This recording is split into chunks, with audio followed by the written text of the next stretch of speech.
뉴스 속 화제 인물을 직접 만나봅니다. 김반장의 픽.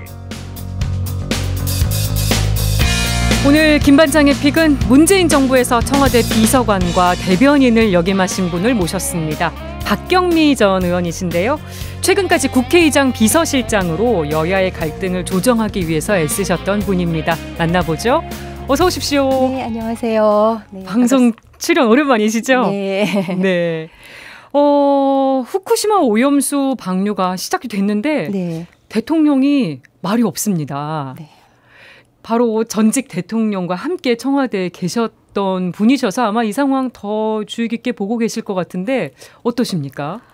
네, 국민의 안전과 건강이 걸린 이처럼 중차대한 문제에 대해서 대통령이 침묵하는 거 정말 납득하기가 어렵죠. The buck stops here. 그러니까 모든 책임은 여기서 멈춘다. 즉 대통령이 책임을 진다. 작년 바이든 대통령이 선물해서 대통령실 책상 위에 놓여 있다는 팻말의 문장인데 그렇죠. 그 오염수 방류는 차관급인 국무조정실 1차장이 발표를 하지 않습니까? 예. 그렇다면 그 문구에 차관인 바이스 미니스터를 넣어서 The buck stops with vice minister 이렇게 바꿔야 될 것 같아요. 그런데 이 대통령의 이런 행태는 이번만이 아닙니다. 오송 지하차도 참사 때도 마찬가지였죠. 윤 대통령은 재난의 컨트롤타워, 안전의 컨트롤타워는 대통령이라고 했고 또 참모 뒤에 숨지 않겠다는 말도 했는데 대통령이 재난과 참모 안전의 컨트롤타워도 아니었고 또 불리한 이슈는 참모 뒤에 숨고 있으니까 이게 다 그냥 말의 성찬인 것 같습니다. 네. 근데 정부 여당에서는 이런 얘기를 합니다. 문재인 정부와 윤석열 정부 입장이 다르지 않다. 그리고 2021년에 정의용 외교부 장관 시절에 IAEA 기준에 맞으면 굳이 반대할 건 없다고 했었다. 또 2020년에 강경화 전 장관은 일본 주권 사항이라는 얘기를 했다. 이렇게 주장을 하는데 이거 어떻게 생각하세요? 일단 강경화 장관은 원론적인 입장을 표명한 것이고 정의원 장관의 경우는 세 가지 여건을 그 선결 조건으로 걸었죠. 네. 그러니까 첫 번째 충분한 과학적 정보 제시, 두 번째 사전 협의, 그리고 세 번째 IAEA 검증 과정에 한국 전문가 참여. 근데 이 정보 제공과 사전 협의 충족되지 않았고 네. 전문가 참여의 경우 윤 대통령이 그 제안한 전문가 상주가 받아들여지지 않고 2주에 한 번 후쿠시마 현장 사무소 방문이니까 이 전문가 참여라고 할 수가 없겠죠.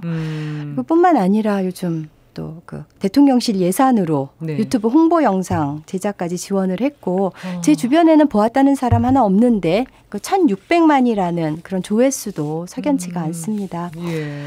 왜 어제 그 하태경 의원 SNS 그 공방도 있었는데요. 그 후쿠시마 방류에 대한 문재인 정부와 윤석열 정부의 입장은 확연히 다릅니다. 예. 그러니까 2021년 문재인 정부 국무조정실에서 낸 보도자료를 보면은요.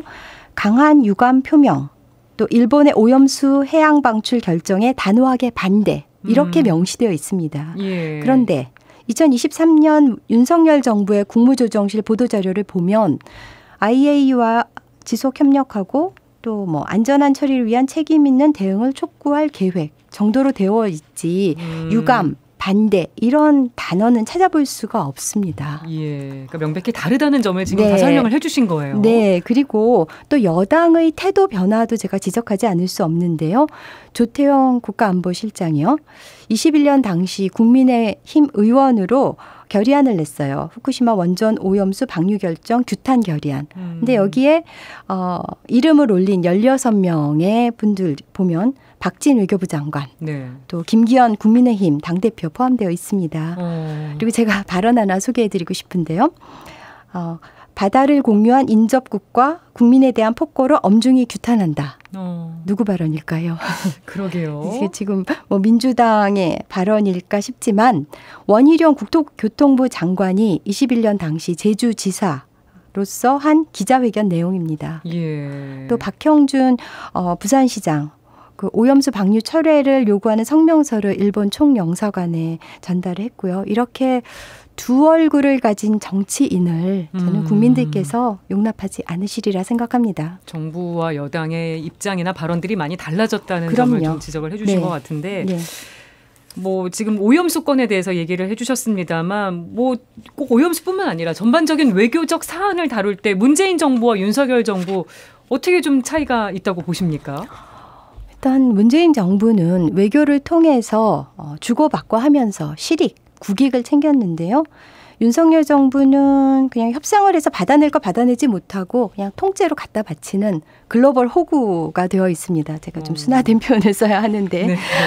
그리고 이게 100번, 1000번 양보해서 후쿠시마 오염수 방류에 문제가 없다 하더라도 그걸 레버리지로 해서 일본으로부터 최대한 얻어내야 하는데 그게 외교인데 그걸 하지 못하는 거죠. 그리고 이건 뭐 친일을 넘어서서 일본 그 자체로 보입니다. 계속 미래지향적인 관계를 강조하고 있어서요. 현 정부는. 글쎄 말입니다.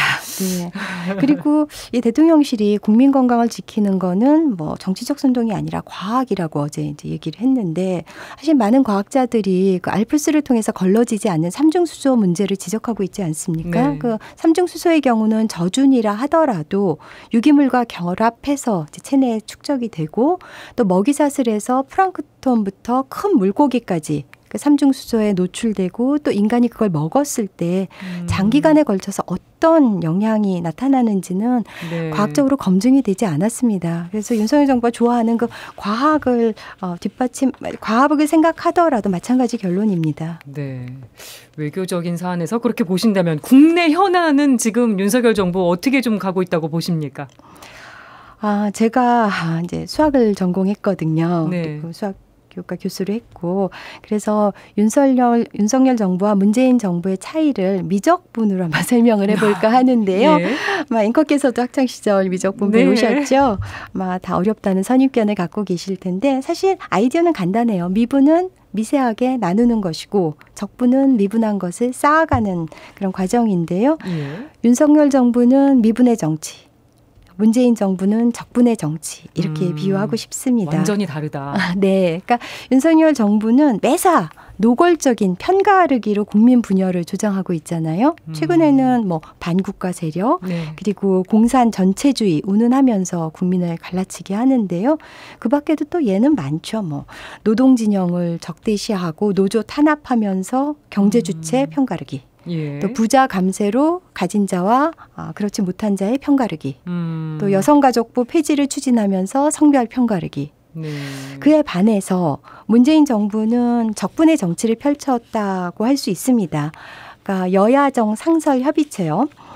이거 가동시키면서 야당과 협치를 그래도 시도했고 또 다양한 복지로 사회적 약자를 끌어안으려고 했습니다. 그래서 물론 뭐 문재인 정부가 의도한 적분의 정치가 충분히 만족스러운 결과를 가져오지 못했을지는 모르지만 그래도 나름의 치열한 노력을 했다는 점에서 이 미분의 정치를 일삼는 윤석열 정부와는 차별화 된다고 할 수 있을 것 같습니다. 윤석열 정부가 왜 미분의 정치에 이렇게 혈안이 돼 있다고 보세요? 뭐 지지층 결집을 위해서인 것 같은데요. 그건 긴 안목에서 보면은 결코 현명하지 않은 선택이라고 생각합니다. 네. 국가적으로도 비극이고요. 네, 지금 뭐 오염수 방류뿐만이 아닙니다. 사사건건 여야가 대립을 하고 있거든요. 네. 그것도 극한 대립이요. 네. 지금 여소야대 국면이기 때문에 정부 입장에서 보면 어떻게 협치가 더 필요할 텐데 정반대로 가고 있습니다. 네. 국회 상황은 어떻게 보세요? 사실 요즘 그 어떤 골목마다 내걸린 그 현수막에 적힌 그 상대당을 저격하는 원색적인 문구가 현재의 정치 지형을 적나라하게 보여주는 것 같은데요. 사실 정당이라는 게 어떤 추구하는 이념과 철학, 또 세상을 바라보는 관점, 또 정책의 방향에 따라 나뉜 것이니까 그 정당 간의 어떤 대립과 경쟁은 어떤 면에선 당연하지만 그런 가운데도 이 협치를 위해서 노력을 해야 되죠. 특히 이 여소야대 상황을 헤쳐가야 하는 윤석열 정부에게 있어서 협치는 선택이 아니라 필수인데 그런 노력이 전혀 보이지 않고 그 전 정권심만 찾고 있어서 참 안타깝습니다. 국회의장실에 얼마 전까지 계셨었기 때문에 뭐 국회 상황을 더 세세하게 알고 계실 것 같은데 여야 갈등의 원인 어디에 있다고 보십니까? 현재 여당은 야당을 찍어 누르고 말살시켜야 자신이 산다고 생각하는 것 같아요. 근데 사실 여당이 역할을 하기 위해서는 적당한 견제 세력, 건강한 야당이 필요합니다. 네. 그래서 야당을 국정 파트너로 인정하고 존중하는 자세가 있어야 하는데 그게 부족한 것 같고요.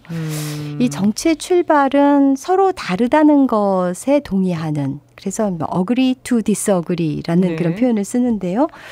그리고 또 이 정치의 본질이라는 거는 그 서로 다름을 인정하고 그 간극을 좁혀가는 데 있는데 네. 이 정치권이 어떤 대립과 반목 여기서 벗어나서 대화와 타협의 길로 가야 하는데 참 여야 한 당만의 책임만은 아닌 것 같습니다. 이게요. 서로 쌍방의 책임이 아닌가 싶기도 한데요. 네, 근데 여당이 원초적인 원인 제공은 하고 있다고 생각을 합니다. 예. 최근에 국회 사무처 자료를 보니까요. 여야 의원들이 공동 발의한 법안, 네. 20대 국회에 비해서 현재까지 이제 상황을 보면 5.7%에 불과하다고 돼 있더라고요. 20대 국회에서는 2만 건이 넘었는데 지금 1,200건에 불과한 실정. 이게 또 우리 국회 현주소를 보여주는 반면인 것 같기도 합니다. 이 공동 발의 법안 이 통계 어떻게 보십니까? 이게 이제 그 여야 간의 관계를 잘 보여주는 그런 인덱스인 것 같은데요. 네. 사실 그러니까 20대 국회 때는 그래도 이거보다는 훨씬 더 여야 공동 발의가 많았어요. 그러니까 예. 저의 이제 경우는 20대 국회 때 제가 발의해서 통과시킨 과학수학정보교육진흥법이 있었는데 이거는 민주당, 당시 이제 새누리당, 국민의당 이렇게 3당의 41명이 공동 발의를 했어요. 네. 근데 사실 그 정당 간의 입장이 엇갈리는 쟁점 법안도 있지만 사실은 뭐 민생 법안 또 우리 아이들 그 교육의 질을 높이기 위한 법안의 경우는 여야 간의 이견이 거의 없거든요. 근데 이 20대 국회에 비해서 이제 21대 국회에서 여야 극한 대립이 이제 더욱 심화됐는데 네. 21대 개원하고 이제 첫 2년 동안 코로나로 대면 기회가 적어지면서 여야 의원들이 함께하는 자리가 줄어든 것도 한 요인이기는 한 것 같고요. 코로나도 미쳤고 네, 영향을. 저도 제가 이제 국회의장 비서실장일 때 의장님 주재 만찬을 해보면 여야 의원들이 같이 앉아서 식사하는 게 처음이다.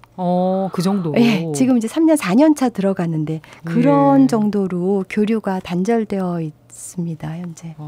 정말 심각하긴 하네요. 네. 그러니까 예전에는 여야 의원들이 현안 해결을 위해서 같이 해외를 방문하기도 했었다고 들었습니다. 네, 제가 한 가지 모범 사례를 소개해드리고 싶은데요. 2018년에 5당 원내대표가 손을 맞잡고 방미를 한 그런 경우가 있었어요. 그러니까 당시 여당이 이제 민주당 홍영표 원내대표고 이제 초당적인 방미를 제안을 했고 예. 이제 야당의 원내대표들이 화답하면서 그런 대표단이 구성됐는데요. 당시 함께한 분들이 자유한국당 김성태 원내대표, 그리고 바른미래당 김관영 대표, 예. 또 민주평화당 장병환 대표, 그리고 정의당 노회찬 대표였고 저는 이제 원내대변인으로 방미단에 함께했는데요. 이 극단적인 대립 양상을 보이고 있는 현재 여야 상황에 비춰볼 때 당시 방미는 대단한 협치의 장면이었다 하는 생각이 드는데요. 좀 더 이어졌으면 좋았을 그렇죠. 텐데요. 그러니까 최근에는 왜 미국의 인플레이션 감축법하고 이제 반도체 과학법으로 인해서 우리 기업들의 불이익을 받지 않을까 우려가 큰데요. 2010년대. 그렇죠. 근데 2018년 당시에도 또 그런 비슷한 상황이었어요.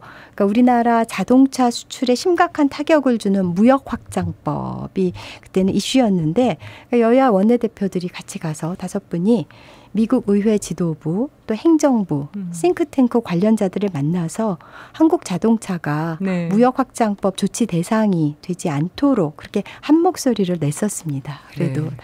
그런 적이 있었다고 하는데 지금은 그렇죠. 너무나 네 정말 네. 히스토리의 한 장면인 것 같은 그런 생각이 드네요. 상황인데 또 청와대 대변인 하시면서 대통령 순방하실 때도 이게 좀 다른 나라 국회나 정치 상황도 많이 목격을 하셨을 것 같아요. 그때도 협치를 목격하신 일이 있으시다고요? 네.